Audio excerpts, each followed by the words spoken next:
যারা আদেশ দিচ্ছেন, নির্দেশ দিচ্ছেন, তারা কিন্তু কেউ মারা যায় নাই, বা অন্য কোনো বাহিনীর কোনো সদস্য মারা যায় নাই।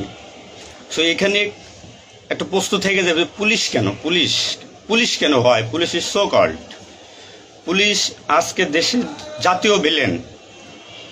এই পুলিশ সর্বপ্রথম ৭১-এর মুক্তিযুদ্ধের সময় রাজাকার বাহিনীর বিরুদ্ধে প্রথম কাউন্টার অ্যাটাক রাজারবাগ থেকে দিছিল। আর সে গৌরবময় ইতিহাস উজ্জ্বল পুলিশের আর জাতীয় ভিলেনে পরিণত করছে কিছু স্বার্থান্বেষী মহল।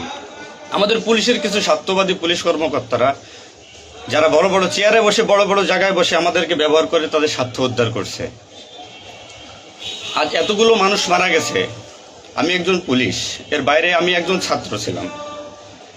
পড়ালেখা শেষ করে আমি চাকরিতে ঢুকছি। এটা আমার অপরাধ না। আমার ডিপার্টমেন্টকে কলুষিত করছে, এটা অপরাধ। আমি একজন সন্তানের বাবা।